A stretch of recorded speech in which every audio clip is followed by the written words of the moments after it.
So I went to a restaurant and had an order that I needed to pick up. And when I got to the restaurant, they said that they were not going to make it because the app was down on their tablet for that food delivery platform. Today, I want to talk to you about what you do in that type of situation. My name is John McFall, and I want to welcome you to the McFallRI channel, where I teach you how to make $25 to $30 an hour doing food delivery. In today's video, I want to talk to you about the problems that we have when we get to restaurants sometimes. There was that scenario where they said their tablet was down and they couldn't do the order because they didn't have it on their tablet. There's other times that I've gone to restaurants and said, the store was closed, so I couldn't pick the order up. There's also times where I've gone to restaurants and they've actually told me we are not doing food delivery orders because we are too busy. What is it that you do in this situation to make sure that you don't lose out on the money that you're owed for going to the restaurant or the store in the first place? If you get value in today's video, please like this video and subscribe to my channel. There's a lot of nuisances that we run into when it comes to doing food delivery on DoorDash, Uber Eats, and Grubhub. And most of the time when we run into these nuisances, we are not compensated for them. For instance, when we go to a restaurant and they say that it's going to take a long time before that order is ready, they either penalize us by making us wait and not paying anymore, or they penalize us for not keeping the order and giving it back to them by taking a ding on our completion rating. DoorDash is notorious for this. Grubhub doesn't care, and they do the same thing.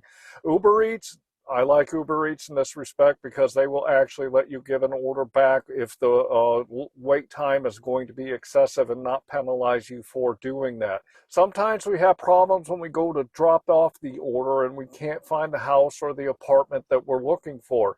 And other times we get tip baited. We have customers that put tips in the apps up front and then they take them from us. There are some things that really we have no control over, and things that affect us that we can't do anything about on these platforms. But when it comes to going to restaurants or stores and finding out that they're closed or they can't make the order or their tablet is down, we can do stuff to make sure that we are compensated for the time that we put into going to them. Some people might think that the easiest way to handle this situation is just go in and give the order back, and this isn't how you want to do it. On the platforms, I'm going to say that I know for sure on DoorDash, I can go on to the help screen and say the store is closed, and they will actually compensate me for going to the store. They're supposed to give you half the pay if this happens, and Grubhub works in a similar way. I know Uber Eats has this feature on the app, but with Uber Eats, I've never been able to use it. It just is not there. So every time I've had this situation arise, I've had to call Uber Eats and tell them what's going on, and they canceled the order on their end. So if you run into this situation, go onto the app and see if you can find a place on the app where you can say that the store is closed if this happens. If it is a situation where the restaurant says that they cannot make the order because they're too busy, or that their app isn't working on their tablet that they have, all you simply need to do is you need to call or text the platform and tell them what the situation is, and make sure that you tell them that you want the pay that you're due, which is half of the pay for the order that they sent you.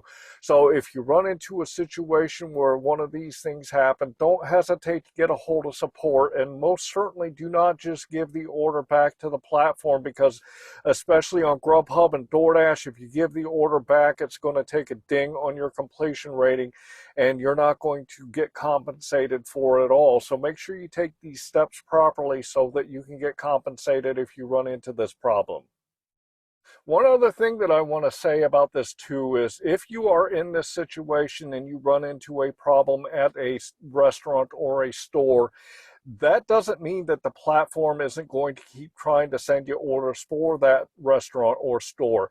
So after you've gone to a place and let's say it's closed for whatever reason, and you know it's closed, make sure that you keep an eye out on the orders that they send you, because if they send you orders, requests for that same place, you're going to run into the same problem.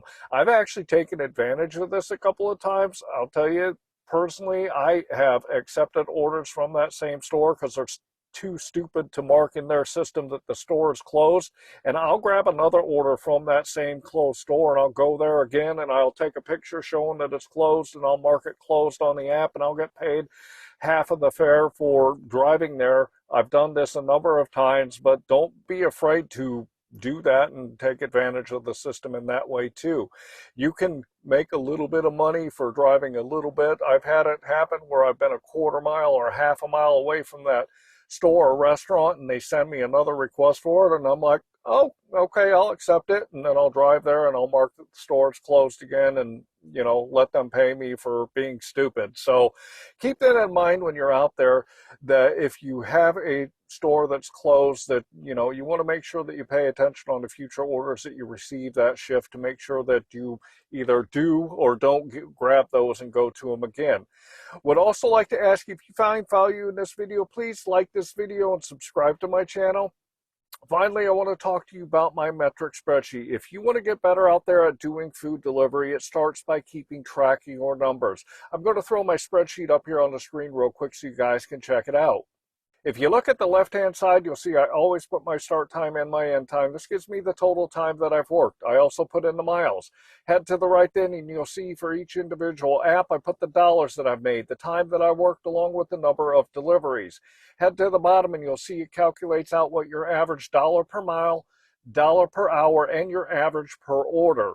To get better at doing food delivery, it starts by knowing where you are right now. And if you take a look at these numbers, you can see where you need to improve. So go down here in my description to go grab that free download. Also would like to say that if you want to get really good at doing food delivery and making that $25 to $30 an hour, my food delivery playlist has a lot of good videos in there that'll teach you to do that. If you are brand new at doing food delivery, check out this basic video that I teach some basics to you that's going to help you do better right out of the gate and get that money going into your pocket. With that, I'd like to say I hope that you are out there getting the money that you and your family deserve. And with that, I want to say thanks.